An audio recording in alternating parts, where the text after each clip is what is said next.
Average Woodsman here, back with another video. So today I kind of wanted to talk about long-term survival.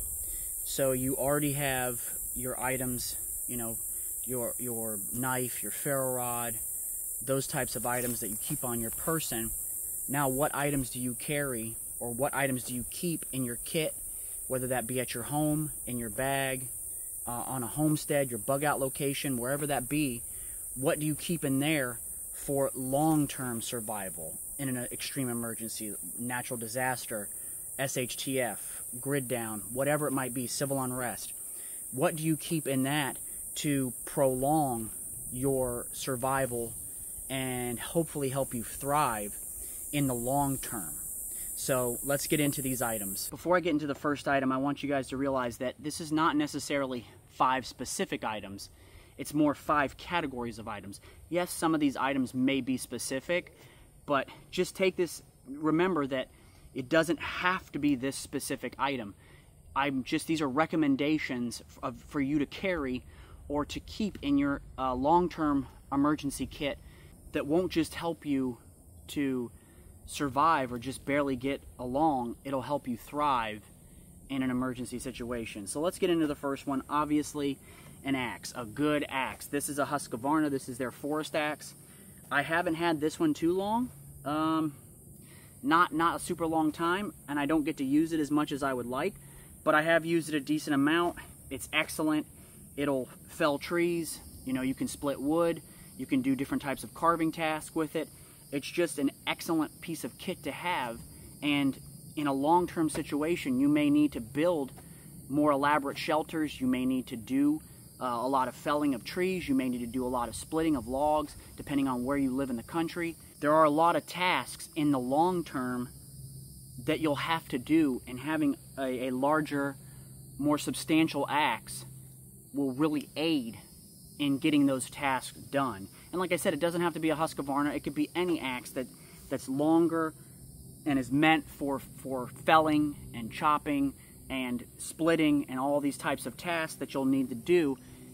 Remember, this is not necessarily for a backpacking kit or a survival kit. You're not really looking for a pack axe necessarily. This is more for like your bug out location, your homestead, around your actual home, maybe a camp that you've set up.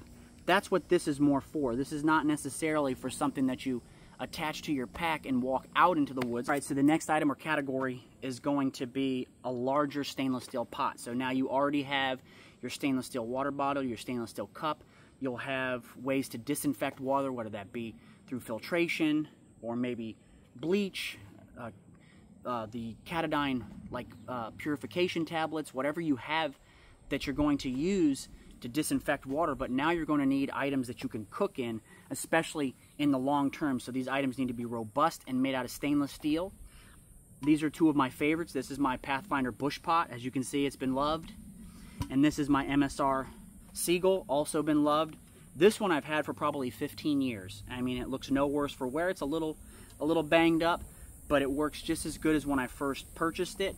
And it's been used countless times on camping trips and backpacking trips, you know, trips way out into the forest, way out into the wildlife areas, and for primitive camping. Same with this one. This one's been all over the country with me, both of them, and they've been used a lot of times, and they're still in perfectly good working condition. And these have so many uses. You can make stews. You can cook in them. You can make medicine in them. You can use these for hanging over the fire to boil water. You can do all types of things in these. Also, the lids can be used as a skillet. You know, this Pathfinder has a bail that will hang. The lid is removable. It has handle right here, so it can be used like that. This one can be hung from over the fire. The MSR Seagull has a handle that folds out, so it can be put on and off the fire. Also, I've used the lid before as like a makeshift skillet to cook on the fire with, and just used my pliers to take it on and off the fire. Or you can even attach a green stick through here and it can be pulled on and off the fire. So these are very multifunctional, And because they're so heavy duty and made out of stainless steel, they'll last you a lifetime and you don't have to worry about anything happening to them. One theme that you're going to see along all of this with the remaining, well, really with all of them, with the exception of the very first being an axe, the rest of these, including the pots, are going to be for cooking food and procuring meat. Because in a long-term survival situation, something like foraging is not going to be enough. You're going to need to know how to garden. You're going to need to know how to farm. You're going to need to know how to hunt and fish and trap in all these ways, all these abilities or skills that you're going to need to procure food for the long term. Remember, when the mountain men, the pioneers, were conquering this country, this land, they didn't have the ability to just go to the grocery store. And honestly, I believe that probably the easiest, or at least the way that most people would be able to procure food or catch food, would be through being around waterways, whether that be lakes, rivers, streams, creeks, whatever it might be, ponds. You can catch bluegill, you can catch crappie, you can catch bass, you can catch all these different types of species just from the water's edge. And remember, all animals in the wild are going to be drinking from those water sources. So you're going to come across frogs, you're going to come across snakes, you're going to come across deer, you're going to come across all different types of wildlife if you're close to the water. So having a robust kit that for the long term will help you secure food each and every time that you go out. So things like a gill net is really, really useful. It's a passive fishing method. Something like yo-yos are another passive fishing method. You can put these out, set them, and come back and check them periodically to see if they've caught anything. Something like just having some heavy-duty line. Could be 10-pound test, could be 8-pound test, could be leader line, 20, 30, whatever you're going for. Having line in your kit, just even to hand line or create a cane pole. It doesn't necessarily have to be a rod and reel, although having those will be as important. Obviously, having rods and reels and things like that you can actually cast with and fish, but having just some line that you can use is also important. Having lures, so little kits, little tackle boxes with different types of lures, hooks, weights, all those things. Like in this little kit, this is just a little pocket tin that I have a bunch of hooks and sinkers, and I have some different lures in here, line, just for hand fishing. Also, a frog gig. You can do a lot with a frog gig, not just catch frogs. So having all of these items will help you secure food for the long term when you're in and around water. All right, trapping. That's another category of items that you'll need and a skill that you'll need to master.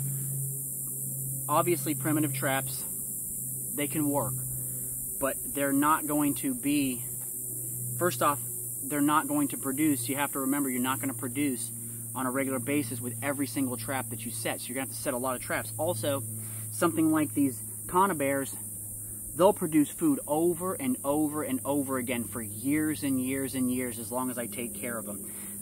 Snares, even cable snares, are basically a one-time deal. And every now and then you can use them again, but generally speaking, 99% of the time, it's a one-time deal, even with those. So having cable snares is important. Having snare wire is important. And I'm not talking about picture wire. I'm talking about legitimate snare wire. Having snare wire is important, but those are going to be one and done. So if you have 10 cable snares or a roll of wire, that's it. Once those are done, once you've caught game with those, that's it. That's why I like conibears. That's why I like these rat traps, these heavy-duty steel rat traps. These work, as you can see, these have been used. They work really well for catching rodents. They'll catch squirrels. They'll catch all different types of small animals, and they're reusable. You can use them over and over again.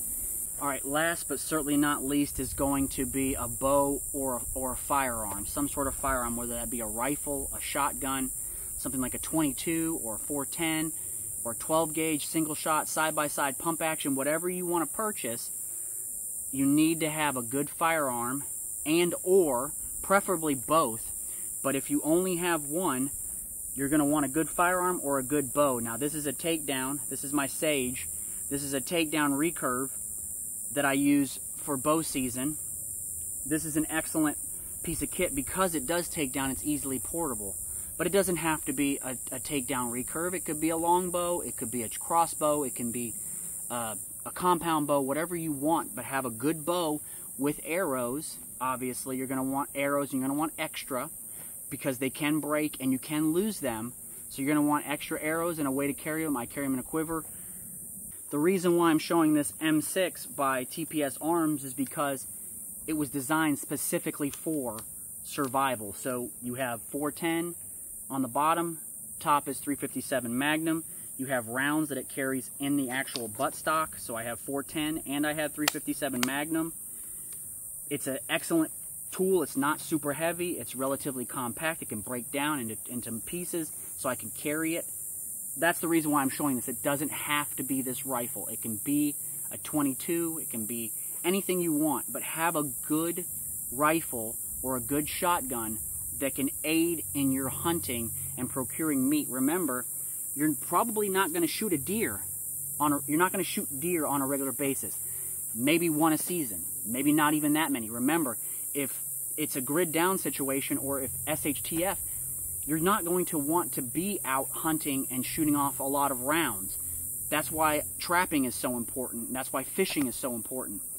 But if you are going to be out, you want to be able to take larger game and you want to be able to take small game. But having a good rifle or a good shotgun, having a good bow, whatever type of bow that is, will help aid you in your long-term survivability because you'll be able to hunt and you'll be able to shoot both small game animals and larger game animals to help feed you and your family in the long term. So remember, these are long-term add-ons to what you already have. So a good belt knife, a good saw, ferro rod, lighters, matches, other types of items, your water bottle, all the things that I've shown in other videos for your emergency kit.